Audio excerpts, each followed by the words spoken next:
guys, welcome back to Chatter from the Cheap Seats, the number one podcast in all of the DMV. That is probably not true. I am joined with my co-host, Sammy Krimstein. He is rocking the blue Cubs hat and the black Quince Orchard hoodie. We have a fantastic episode for you guys today. We were joined by Keith McPherson of John Boy Media. Awesome guy, unbelievable guest. It wasn't really an interview, it was more of a conversation, but definitely my favorite guest that we've had on so far. Great episode. You guys are going to love it. Before we send you to that, Sammy, do you have anything you would like to add? Oh, yeah. Keith is the nicest guy in the world. Super fun to talk to. And, just talking all sports, all sorts of things. And I think you guys are really going to like it. A lot of interesting stuff that we talked about. So definitely check it out. Really fun guy to talk to.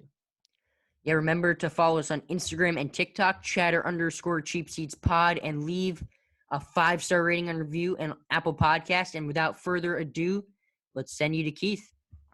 We are joined by Keith McPherson of John Boy Media, the host of the Pinstripe Strong podcast and Talking Nets. Keith, thanks for coming on the pod. How you doing? Yo, Jack from DC. Now I'm on the other side. Sure. Usually Jack is calling in the Pinstripe Strong or Talking Yanks. Now I get to be a guest on Jack's pod and Sam's pod. What's up, guys?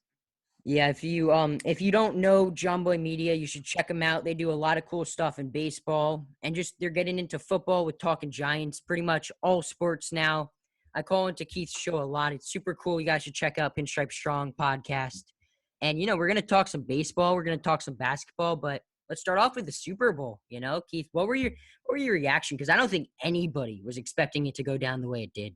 Oh man. It hurt to see my boy Patrick Mahomes just not have receivers that could catch the ball, not have offensive linemen that could block.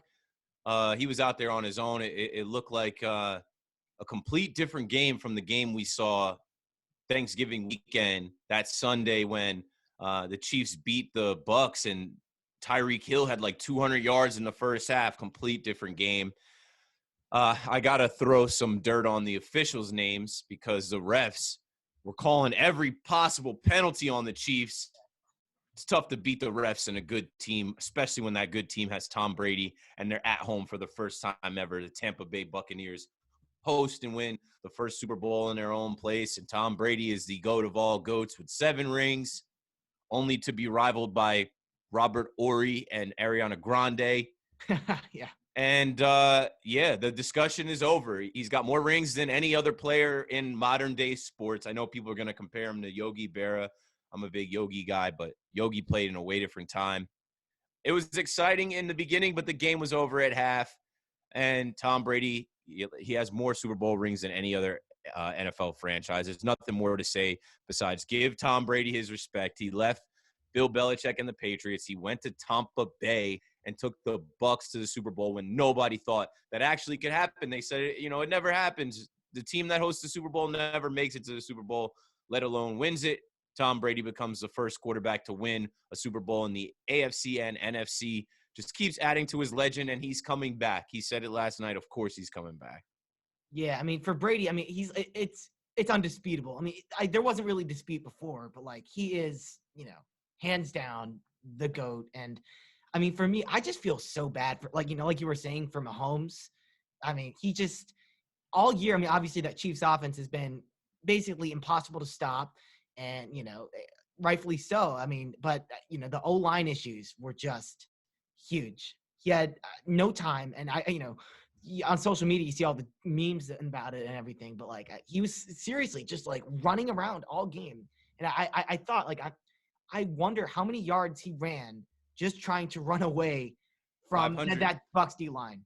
They said 497 yards. Oh, is there actually a stat? No yes, way. He ran almost 500 yards just running away from Ndamukong Suh, Shaq Barrett, JPP, Vita Vea. It's ridiculous. 500 yards rushing on the ground, running away. Those weren't positive yards. Yeah. They were not positive yards, but running for his life. I mean, that Bucs defense, I knew it was good, but I didn't know it was that good. I mean, they played unbelievable. And the Chiefs also played their worst game of the year. They were Yeah. not ready to play. I don't know if it was because of the story with Andy Reid's son or what, but Andy Reid, like the timeout that he called right at the end of the first half, I don't know what that was about. The receivers were dropping balls left and right. I mean, I check my phone. I look up. Patrick Mahomes is 15 yards in the backfield getting chased by $4. I mean, Yeah. it was, Yeah. So And I he also had mentioned the that. turf toe, yeah. Go for it. Oh, yeah. He also had the turf toe going into the game. So Yeah.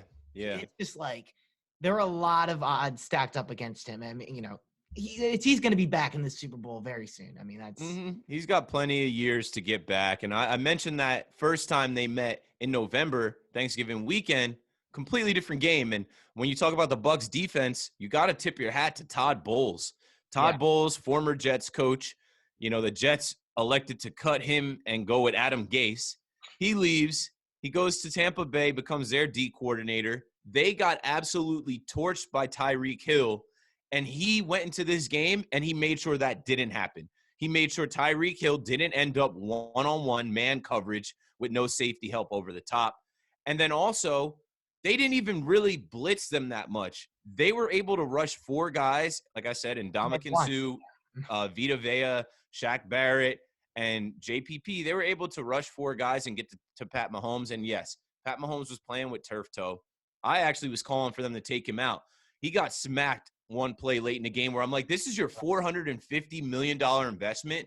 He's got turf toe. He's out there on his own. Let Chad Henne take the rest of this L, but they couldn't do that on the biggest stage. But it just sucks because I'm a fan of Mahomes. I've been, and to see him go out like that yesterday, it was rough. But good for Tom Brady and Tampa Bay and Bruce Arians. The last thing I'll say about it, Bruce Arians employs 2 women on his staff, and he also has 4 African-American coaches, his offensive coordinator and Byron Leftwich, his defensive coordinator and Todd Bowles, and I think he's got a couple other position players or position coaches that are African-American guys. And it's like in a league where they're talking about how Eric Bieniemy, the Chiefs offensive coordinator, didn't get a head coaching job.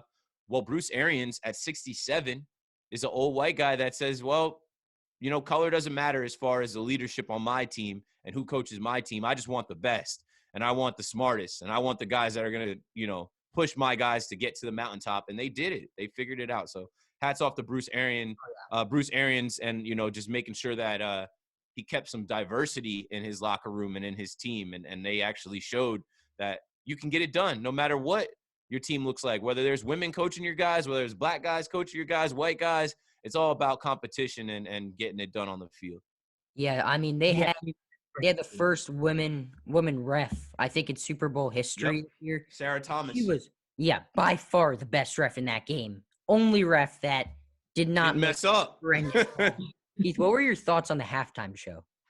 Oh, well, so what I'm finding out is people didn't enjoy the halftime show. I was in my living room dancing. I loved it. I turned it up. I'm like, oh, we're at a concert. I'm with you. Yeah, I'm with you on that one. People were dissing it on Twitter. I don't understand. See, so this is what I came to the conclusion last night, talking to my fiance. She's not a big fan of The Weeknd. I would say that I am a big fan of The Weeknd. I've seen him perform live. I've followed him since 2010. I know his story, and I know his songs. There's people that watch that and they don't know that, like, he intertwined some of the deeper cuts from his past albums, some of the songs that, like, if you followed him, you knew, like, the first song he started, when he came out, the first song you heard was Call Out My Name, and he didn't perform. Like, he didn't actually sing the lyrics to Call Out My Name, but that's a huge record. And people that follow The Weeknd were pumped. And then he goes right into Starboy, which was one of his biggest, like, pop singles of all time. I loved it for 2 reasons. Abel, a.k.a. The Weeknd, is not American. He's a Canadian.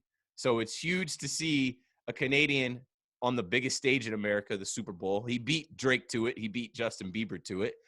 And he's such an underground legend. He didn't stray away from doing, like I said, the cuts that his fans would know. He didn't perform. He performed all the pop songs, the 50 Shades of Grey soundtrack song, Blinded by the Lights, Starboy, I Can't Feel My Face. He did all those, but in between transitioning to those songs, he played the deep cuts that you would only know if you listened to all of his albums as a fan would, not just listening to the radio. So I love the halftime show. Yeah, I mean, I'm not a huge fan of The Weeknd. Before the halftime show, I actually listened to his most recent record, which After I Hours. liked it. Yeah, and I liked it. And like in terms of the music, I thought I think his music is awesome. I really liked it. I'm just like I'm not the biggest fan of all the antics and everything. And I know that's what the Super Bowl halftime show is, but I'm more of like a retro guy in that sense. Like I don't think any Super Bowl halftime show is ever gonna top Prince. That was just like. And I mean, looking at your backdrop. Yeah, I got all my guitars. You got Jimi Hendrix, you got the guitars, you got the keys, you got the drums. You seem like a guy that wants to see someone go up there and rip some instruments and really play. And what I'll say about The Weeknd is he's always just been a straight up singer performer. But there was an article that came out and it said he spent $7 million of his own money. I heard about that. For the performance. So, like, all those extra things, like, that's just him and his brain and what he wanted to put out there. And I'm sure there's more symbolism and some things that we didn't really realize. Like, someone will probably have to do a breakdown, maybe a deeper dive of, like, his performance and what he was trying to get across. But, yeah, I don't know. I thought he did a good job. And it's tough. I put out a tweet, and I thought it was going to go the other way. I said, who was better, J-Lo and Shakira or The Weeknd? And more people voted for J-Lo and Shakira. And I was like, no way, J-Lo and Shakira stuck. Yeah, Weeknd was definitely better than that. And it's so creative. I mean, like even like if I'm like the biggest fan of like all that stuff, like it's so creative. And like he's been like telling like a story about like I like the plastic surgery thing. I don't know everything about like behind it, but it's pretty cool. I mean, yeah, I didn't like the mirrors. Those gave me a headache. Yeah, a lot of people got dizzy. We're spending too much time talking about the halftime show now. It turned into a meme. It turned into a meme. Did. That's all you're seeing. Yeah. That's all you're seeing. Yeah. So he won. His face is everywhere the day after the Super Bowl, and he made a meme moment. That's true. I'm just scrolling through social media, and I'm just like, oh, my God, I got to look away. I'm just getting a headache because it's like 5 in a row. Just the mirrors. Something had to take the place of the Bernie Sanders meme, so. Yeah, that was getting stale. That was getting That'll get its It was very funny at first, but it's Let's get into some baseball now. So Keith, just for people that don't know your backstory, you were in the MLB Fan Cave, and that's a little bit before me and Sammy's time. So can you just explain quickly like what the MLB Fan Cave was and what you did? Yeah, so I'm not sure how old you guys are, but 7 years ago was the last class of the MLB Fan Cave. The first year was 2010. It ran for 4 years.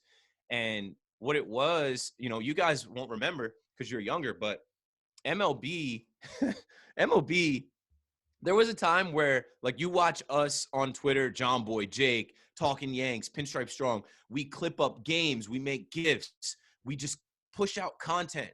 There was a time where you weren't allowed to do that. There was a time where MLB was flagging every GIF, video, anything that came from the games was MLB property, and they would flag that type of stuff, and you couldn't do it. Like, even the Barstool guys, Barstool guys were getting in trouble because Big Cat used to clip the Cubs games, and he was always getting flagged and always getting in trouble with that. So what MLB tried to do was create their own digital hub in New York City where they would bring together content creators, fans, and those fans would watch every single game of the Major League season, 2,430. I know that because I was in the Fan Cave and watched every single team play 162 games the summer of 2014. And it was awesome. It honestly was my first step into, this world, which is content creation, social media, entertainment, television, Major League Baseball. I got to represent the Yankees. I was the one Yankee fan chosen out of, 25,000 applicants. Wow. And, they picked 8 people. There was a Cubs fan, a White Sox fan, a Red Sox fan, a Marlins fan, a Dodgers fan, a Giants fan, a Mets fan, and a Yankee fan, me. And it was just, it's so different now compared to what, that's why I try and keep it alive. Thanks for actually, mentioning that and letting me speak on that, because it was MLB's attempt to say, oh, we're cool, we're trendy, we understand the internet, look at this. But then at the same time, the internet isn't, like, we had no capability of going live on Instagram. this is before there was a TikTok. There was Vine back then. Snapchat was still fairly new. Instagram, you could only post a 1-minute video. What else? Twitter, you couldn't upload the long videos like you can on Twitter. It was MLB trying to do some type of cool, trendy internet thing, but it wasn't executed the best way. But the best thing I will say that came from that is people like myself, my boy Mike, who is a social media host for the Cubs. Who else came out of the fan cave? My guy Dan works at MLB offices. Serena, she's a Dodgers fan. She was at the World Series when the Dodgers won it. She went to the World Series that the Dodgers were in the last few ones. She's on the screen at Dodger Stadium when you go to Dodger games. There's a few of us that just came out of the fan cave and went into the sports media and entertainment world. And we've done things like, I was on the Yes Network. I have a Yankee podcast. I'm a part of John Boy Media now. I don't think I would have got to where I am with these things if it wasn't for the fan cave, because I went from being just a 25-year-old kid in the Jersey Shore area that liked baseball and liked the Yankees and watched all the games, but that kind of elevated me and gave me, I think, I ended up gaining like 1,000 or 2,000 followers from that.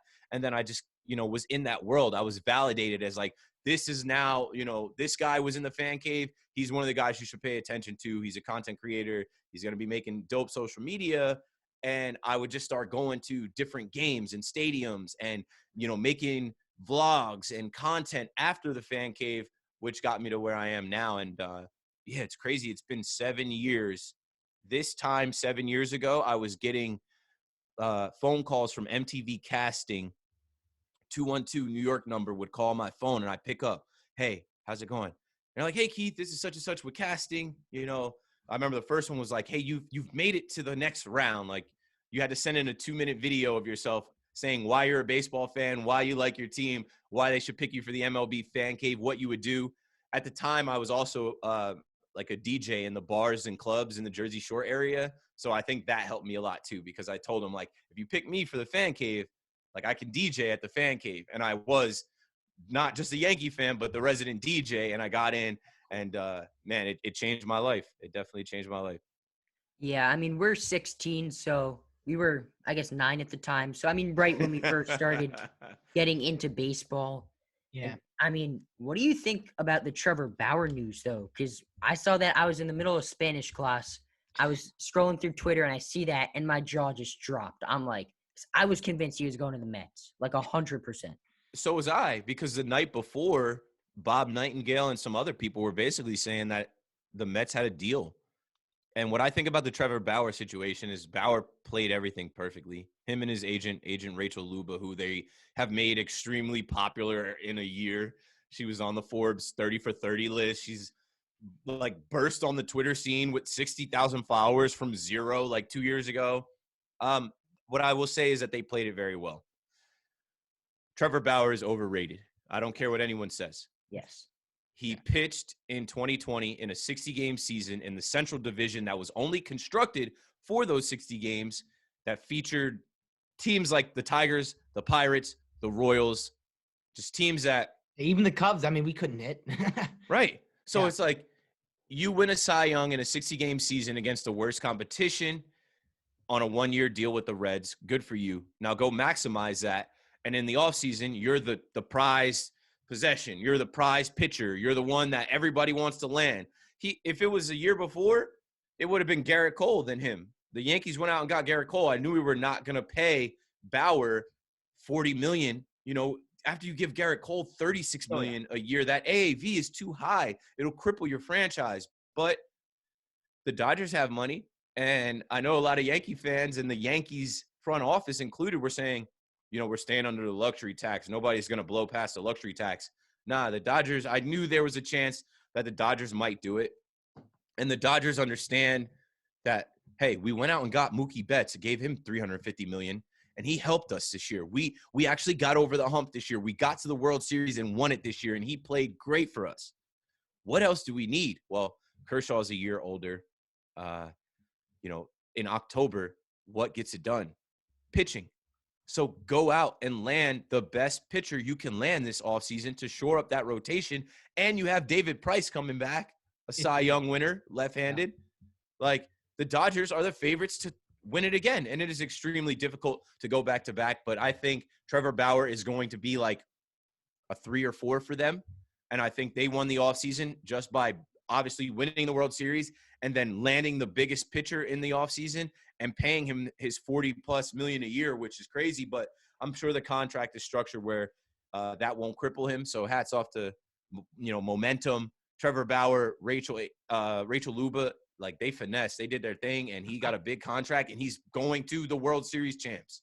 Yeah, well, you talk about momentum. I mean, and it just shows you, like, in a shortened season, right before your contract, or right in your contract year, you have like a great year, win the Cy Young. I mean, he probably would not have gotten paid more than like $15 million. I don't know exactly, of course, but if he would have been how he was in 2019, it wouldn't have been a ridiculously huge contract. And you go out and perform, and like what you were saying, a weak Central Division. Because you think about the pitchers who are, some Cy Young candidates, Darvish, Bauer, Bieber in the AL, all in that central, really weak offensive division. So, I mean, but at the end of the day, yeah, he's overrated. Yeah, he's definitely getting overpaid, but it works perfectly for the Dodgers because you look at the rotation and they have so much talent and a lot of options. They have a lot of young guys like Dustin May that he may be in the rotation, he may not be. But if he's not, he's going to be a great option out of the bullpen for long relief. And then if he is, he's going to give you some good starts. So they're just so ridiculously deep. And I feel bad for the Padres because they've been doing all they can. And the Dodgers are still one-upping them. It's crazy. The way that the Dodgers built their team is incredible. They still have a top 5 farm system in baseball. They have by far the best team talent-wise in the MLB. Yeah. They're over the luxury tax, but, they're not. They have some guys coming up in contract years. They basically haven't lost anybody so far, like a big name that they've had. And it's just kind of crazy. And I've been saying before the season that Trevor Bauer is overrated. I looked at his baseball reference one day, like, last year, and I'm like, this is Trevor Bauer's stats. Like, it was kind of one of those. And I just think, like, guys, people in your demographic, Keith, like a little bit older baseball fans, maybe even older than you, hate Trevor Bauer for his antics. Kids my age love Trevor Bauer. Yeah. Oh, yeah. Love Trevor Bauer. I like him. Yeah. No, I like him. And it's funny because when I said momentum, that's a play on words. His company is Watch Momentum. Momentum is his media brand. I love him walking like he's Conor McGregor. I love him, basically showing up to a press conference with a shirt that says your ad here. He understands this is a business, and he also understands the momentum that he had, like you said, playing in the 60-game season, winning the Cy Young. He's the Cy Young winner for 2020. No one can ever take that from him. He isn't worth $40 million a year in any other season, any other scenario, but he gets it from the Dodgers, who have Walker Buehler, Julio Urias, Dustin May, you mentioned, David Price that I mentioned coming back, and now you add Trevor Bauer. Like, that's crazy. It's crazy that the Dodgers anteed up like that. They can afford it. They got the highest payroll. They blew past the luxury tax. I don't think anybody else. The Mets might have paid him close to that, but I don't think there's anybody on paper that matches up with the Dodgers right now. I think I saw a report saying that the Mets offered him $3 million more than the Dodgers did, which is pretty insane. Pretty interesting. Yeah, it's like, oh my God. Insane. Like, I did see the numbers on his contract. I think there's 1 year where he gets, I think his second year he gets closer to 45 million. So that means like, does that mean the Mets were going to give him closer to like 47, 48 mil? No way. Like, that would have been so dumb. Let's see. I don't know. He did a lot with that, like, announcement video. Let's see how it plays out. So much hype. And that's what I'm saying. He understands social media, the internet, the hype. He played the Mets. He even put up a Welcome to New York t-shirt with him with the Mets hat on in a cartoon, and people bought it. And then he just went to the Dodgers. If the Mets signed him for like 48 mil, that would have been as Metsy as it getsy. I like that. I like that. as John Boy and Jake say. But Yep. no, You know, I mean Right. that would Dodgers- be ridiculous. y'all think they're going to re-sign Turner? Because I mean, like for me, it's a little hard to imagine him playing anywhere else. But like, money obviously is tight. I mean, they're over the luxury tax. Yeah, so you're saying that you think the Dodgers won't pay Turner, or you're saying the Mets will bring back Turner? I think the Dodgers are going to bring back Turner, but it's I think it's a little more of a question now, just because they're over the luxury tax. But for me, I just it's hard for me to imagine Turner playing anywhere else. I mean, I guess maybe New York. There have been some talks, or the Mets. I think Turner comes back. I don't think he's going to cost that much, and they're already over the luxury tax. They're probably just going to pay him. And a tweet that I put out that actually went well, I said, the Dodgers don't care about going past the luxury tax and getting the best players because they understand you win the World Series, all you're going to see is dollar signs. There's so much money that comes from being the last team standing. The television money, the fans, think about all these little kids now that watch the Dodgers win it this year that are forever Dodgers fans, and how much money they make off the merch, selling World Series hats, World Series shirts. Like, Yeah, it's not to mention crazy. Los Angeles. It's like the big, outside of New York, the biggest market. Yeah. I think once you're over the luxury tax, it doesn't matter as much. Like obviously you're not going to go out there and get like a guy for like $15 million, but like an extra couple million, like you're not going to lose draft picks from that point, right? Like the only thing that's happening is you're getting taxed more money, right? I think the luxury tax is 50 cents on every dollar that you go over. And so if they're over 10 million, half of 10 million is 5 million. And to millionaires / billionaires that own the Dodgers, they already have had the conversations and it doesn't matter. And I pulled it up. Bauer's first year in 2021, he'll get 40 million, the biggest payday in history, bigger than Garrett Cole. And then in 22, he'll get a raise to 45 million. And then he has an opt-out. He has an opt-out after each of the first 2 seasons. If he sticks around for a third year, he'll get another 17 million. So that is how they got that deal done. In his third year, he'll only make 17 million. And that is similar to like what I think Sam just said, 15 million. Like, Yeah, I think he's more of a $17 million a year pitcher than a $40 million pitcher, but that's the market. Yep. Yeah, Keith, I don't know if you've heard about this because it came out pretty recently around 3:00, but Ken Rosenthal reported that the MLB is changing the baseballs to slightly control the home run rates in recent years. So we go from the juice ball era in 2019 to no juice balls we thought in 2020, but sometimes we thought they were juice, to now. And I think something's up. I think it's fishy because like MLB acquired Rawlings a couple years back. So it's like them even making an announcement, hey, we're changing the balls again. It's like, what's going on? Like something's up there. Something's fishy with that. We want home runs. Chicks dig the long ball. That's a commercial before you guys' time Nike put out with Greg Maddux and Tom Glavine. And that's when those two guys won Cy Youngs with the Braves. And Mark McGwire was smashing baseball, steroid era. And they were saying chicks dig the long ball and people come to see home runs and fans go to the game hoping that they can catch home run balls. And, it's all about the home run. It's all about the home run. We'll see. That's interesting. Yeah. I mean, I don't like, I like you said, like, I like the home runs. I have no issue with it. Like, But I think that also causes the high strikeout rates and the walks and less balls in play too. Yeah, there's a ripple effect to everything. And now we're going into 162 after a year of not having 162. And they're probably thinking like, we don't want to have the most ridiculous year ever, numbers wise. Right. If Giancarlo Stanton is healthy this year, he might hit 80. Yeah, I mean, I also think that baseball is kind of at a point now where they keep changing the rules with the universal DH and now this. It's like for GMs trying to construct a team, I mean, if you know that the balls are juiced and you bring in a lineup with sluggers like the Yankees, for example, a lot of home run hitting guys, and I bet probably had no impact on how they constructed the roster whatsoever. But like I don't know, like certain teams like construct their roster based off of the universal DH that was in play last season, based off of the juiced home run balls. And now both of those things might not be the case next year. I mean, it's not a good look. Yeah, baseball is a mess, and I say that not about the game. I love baseball. I love watching the game. I can watch KBO. I can watch Little League World Series.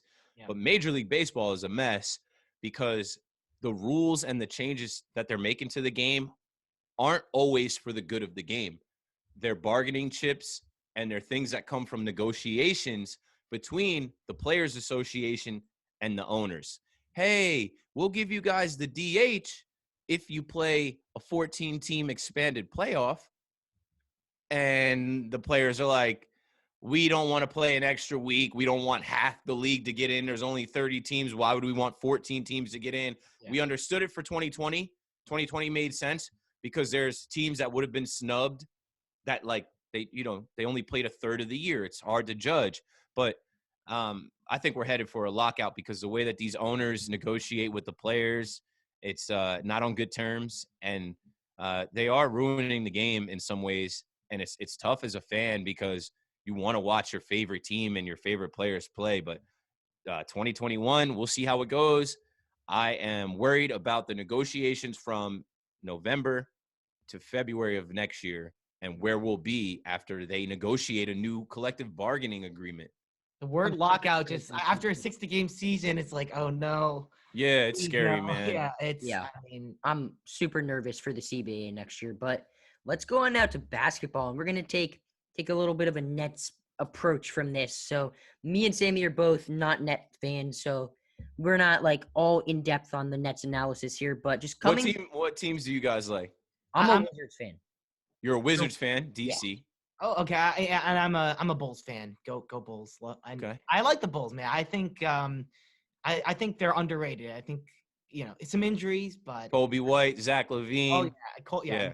A lot of guys playing well. Thaddeus Young is like a monster off the bench. They've got Garrett Temple. He was on the Nets last year. Yeah, he's been great.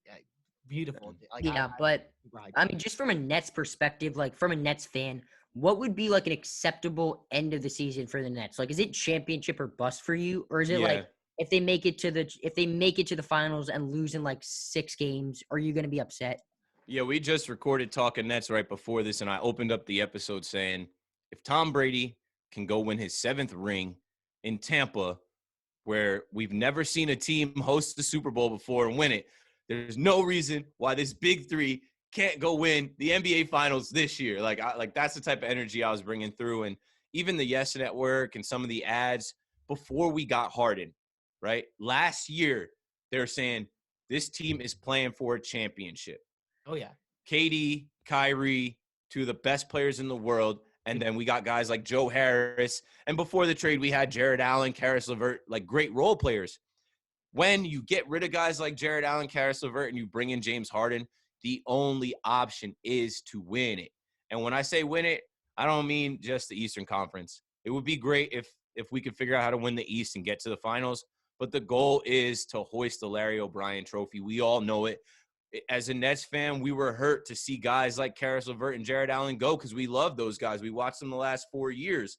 So if you're going to mortgage our future draft picks and get rid of players that we love to put together a big three of James Harden, Kyrie Irving, and Kevin Durant, they better get it done. That's the expectation. And this is New York. It's market one. If we don't win the championship or at least get to the finals, I think if the Nets fall short of the finals, there's going to be a lot of people laughing, pointing the finger, saying, I told you so, saying, oh, they did all that for nothing. It's going to be tough for me as a Nets fan and a guy with a Nets brand that hosts a Nets podcast to deal with that for a year. So we got to win it. And a lot of the issues for the Nets have, been on the defensive side of the ball. I mean, that your offense isn't really the issue. Do you think that's something they're going to address with another move? They've already, obviously made the Harden trade and some other moves. So is that something they're going to address like that? Do you think it's just they have to mesh better on the defensive end of the ball? Yeah, so today they announced that we signed Noah Vonleh, who last was with the Chicago Bulls, but he tested positive for COVID and they ended up waiving him. Yeah. So you bring in a guy like Noah Vonleh, And that's exactly what we need. A 4-5, a guy that can play, power forward and center and just be a rim protector, grab boards, and, just help our front court. That's what we need. And we already brought in Norvell Pell. We got to see him play a little bit against the 76ers. He played 17 minutes, had 3 blocks, and fouled out. Tough, but, that's the mentality that we need. And we brought Iman Shumpert back. So with those 3 guys filling the roster, I think those 3 guys are going to bring more of a dog mentality, add to the Brooklyn grit. And, I think the narrative that has been floated around the last few weeks since James Harden has been here is that, the Nets can't play defense. They can't get a stop. They're not going to win. They're not going to stop anybody. But if you really watch the games like I do, and you watch guys like James Harden is a great defender. KD is a great defender. They're not just scorers. Kyrie can be better, but when Kyrie wants to, like in that Clippers game, he can lock down and be serious about defense. In the Wizards game, guys like Bradley Beal and Westbrook and even Ish Smith, they were blown right by Kyrie. That was unbelievable. Yeah. That game was ridiculous. Were unbelievable. The ending of that game was ridiculous. And the Nets needed that. It was humble pie, right? You guys walk in all big and bad, and at the time the Wizards had 3 wins. So people were like, they're going to blow them out. No, they didn't blow them out. The Wizards kept that game competitive and close and then stole it late. And the Nets had to look in the mirror and say, what are we doing? Coaches too. The end of that game came down to coaching as well. Steve Nash being a rookie coach, it hurt. It's like, veteran coaches know what to do, but Steve Nash is coming along, and these things take time. I didn't play basketball at a high level when I was young. I stopped playing basketball when I was about 13. But I knew, right? I played AAU with a bunch of kids it was a traveling team. They were from kids all over the county. Some of the best kids in the county. But it took us weeks to get a flow together, a rhythm together, know our strengths, know who can shoot, know who's going to be good in the paint, know who should guard their best guy. If we're going man, who's gonna take who? If we're playing zone, where's our zone weak? And the Nets are figuring it out. And the thing about this season is it's a challenge because, like right now, like COVID, KD can't play till Friday. So if KD can't play, he can't practice. And then, like, with them forcing a 72-game season, 71 games after the bubble, or 71 days after the bubble ended, it all happened so fast. And we're in the season now where there's a game every 2 days. A lot of times there's back-to-backs, and you don't get to practice because on the days that you have off, you have to travel, or the days that you have off, you actually need off to be with your family. The Nets need more time to practice, to gel, and they will. And we're coming up on All-Star break in a month. I'm not worried about the Nets because I see how we play against top competition. The defense will figure itself out. We got good coaches behind Steve Nash and Mike D'Antoni and Jacques Vaughn. And this is the NBA. They'll figure it out. So out of the Eastern Conference teams right now, you got, the Celtics have fallen off a little bit past few weeks. Yeah, Bucks, 76ers. Out of those teams, which one of you scares you the most as a Nets fan? Because even you guys are in third place right now. I'd say they're still the favorites to win the East. So we just played them. The team that scares me the most is the Sixers. And I wouldn't say scares me the most because I'm not scared of any of these teams because, like, we got the scary team, scary hours. We got the big 3 with the 3 scariest players combined. But what I look at with these teams is like in the posts and in the paint, Embiid is looking like an MVP, and we had no answers for him. We beat the Sixers. We beat the Sixers a couple weeks ago, but we lost to them Saturday night. And yes, Kyrie sat out and KD wasn't on the floor, so you can't accurately judge it. But you can still take a look, and you can see that, like, the matchup with Joel Embiid when we get into the playoffs, like if he can just have his way in the paint down low with us and we don't have an answer for him, like they can beat us. Other teams in the East, I'm not really afraid of.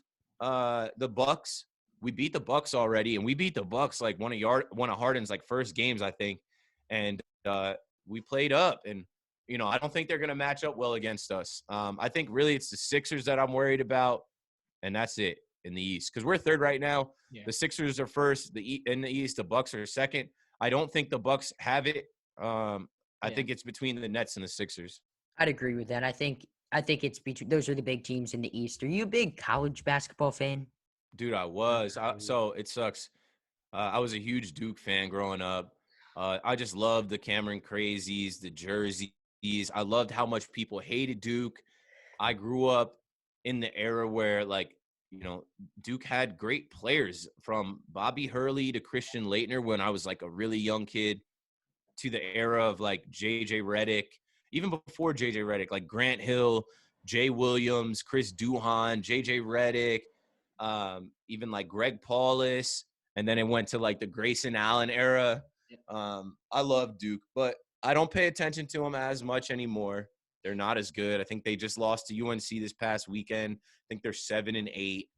And it doesn't feel right watching Duke play without the students. And my fandom has changed from being a kid to an adult because I've turned into a fan who gets paid for being a fan. Like, when I was just a kid, I was a fan of everything. My favorite college football team was the Noles, basketball team was Duke, football team, the Cowboys, basketball team, the Nets, baseball team, the Yankees, just picked them all over. But now I really only care about the Yankees and the Nets because I have 2 podcasts and brands, and I need to know about those teams. Yeah. Yeah, I'm a I feel your big pain. FSU fan. I'm a big Knowles fan. Football is rough right now. It is not going good, but Don't Mike get me Norvell, started on Florida State Norvell is football, going to get bro. us on It's track. sad. It's sad to watch the When Jimbo left, it started when Jimbo left. When Jimbo left. I mean, Willie Taggart coming in. Now it was just brutal to watch. But Keith, it was a mess. Keith, I'm not calling you out on anything, but I gotta say, very interesting team choices. Cowboys, Yankees, Front Duke runner. basketball, FSU football. Very Complete bandwagon kid. Complete front runner. And I say that and I laugh because I'm 32. I picked all my teams when I was like 5 or 6. And I was a Bulls fan before I was a Nets fan. I don't care. I tell the truth because anybody that knows in the 90s the Nets weren't good. But once Jordan left, I wasn't going to become a Wizards fan. I picked up the Nets. And yeah, I was a front runner as a kid. I grew up without my dad around. I grew up with a brother that was 10 years older than me. And I just had the TV. And when you just can watch TV, you watch the teams that are on all the time and you watch the best teams. And when your mom's like, hey, I'm going to buy you a hat or a new jacket or a book bag or a new jersey, who do you want? I wanted the best teams. I had no other influence besides what was popular in America in the 90s. And that's how I picked my teams. But the loyalty factor is there. I have pictures of me in Yankee stuff as a baby. I have pictures of me in Yankee stuff as a grown man. Same thing with the Cowboys and the Nets. I go back to like middle school. There's pictures of me like 13 to 14 with the Nets. But yeah, I don't have a problem with that. I feel your pain with Duke. I'm a Kentucky fan. So it's Kentucky we're in a very similar spot, even worse. Way worse. Just remember the good times. Just remember the good times. And it pains me because last year I really felt like before the world got shut down, I felt that Kentucky had a good team. It was like one of the groups that was meshing better than other years. And then now we're 5-12, and we just lost by 10. And we didn't get March Madness last year, so nobody knows what those teams. Oh my God. FSU, I fully believe that Florida State would have won March Madness last year. 100%. Yeah, they had a solid team. They had a great team, and it sucks. Fourth in the country, 100%. I was watching Florida State, the 2013 national championship on TV the other day, and it was sad to watch. But, Keith, we thank you for coming on. We really appreciate you doing this, and it's great to have you on. Sammy, any last words? Yeah, thank you so much for coming on, Keith. It's been super fun talking, all sorts of sports. And, thank you so much for coming on. Yeah, I'll say this. First, thank you guys for having me. I'm glad we could make time and make it happen. Secondly, I'll say keep pushing, keep working, keep doing what you love to do. Obviously, you guys are sports fans like I am.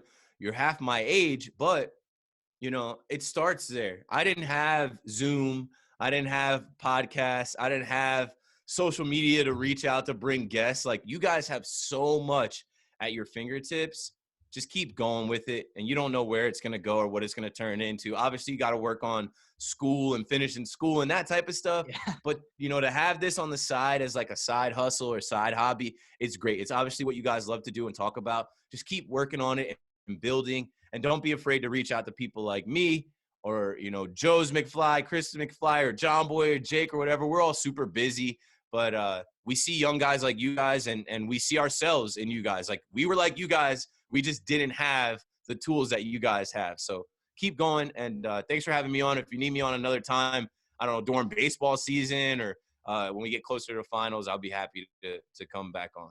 Yeah, anytime. We're welcome to have you on. You are amazing. I mean, I am every single Pinstripe Strong episode. See the notification on YouTube. I am right there every time. Appreciate that. I mean, if you guys are Yankee fans, even if you're not a Yankee fan, just the energy that they have on their podcast is amazing.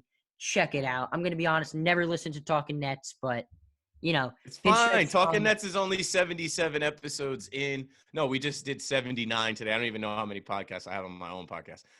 Pinstripe Strong is like 132 episodes. A lot of episodes. And we just have fun. Pinstripe Strong, the whole thing with Pinstripe Strong is like seriously not serious. Like, we're clowning the whole time. It's like you're joining in on our party. You're joining in on our convo. And when we get back into the stadium, like, that's what we really do. Like, we don't do the computer stuff. Like, Joe's goes to every game. I go to every game, and we show people what it's like to be a Yankee fan in the Bronx and have a good time watching baseball. And, hopefully people get to see us do that this year. Yeah, I've been following. I'll say I'm a Cubs fan, and, Jack obviously was telling me all about Pinstripe Song, and I checked it out, and, the energy is just, it's awesome. I love it. Even, I don't know all the Yankee stuff, obviously. I'm not a Yankee fan, but it's a great podcast. So I will agree with Jack that even if you're not a Yankee fan, you should check it out. Yes. Yeah, and I gotta connect you. You gotta look up my boy Mike Bowling, MikeBolling. He was in the fan cave with me, and now he works for the Cubs. He does their social media content and like YouTube shows. And if you're a Cubs fan, you connect with him. Like, he's got access to all the Cubs stuff, and he's like my little brother in the Cubs world. Like, he's like me in the Cubs world. Yeah, definitely. Thank you so much. I'll definitely check him out. Yeah, I love any opportunity to talk to anyone related to the Cubs. It's awesome. Yeah, thank you. Yeah. Yep.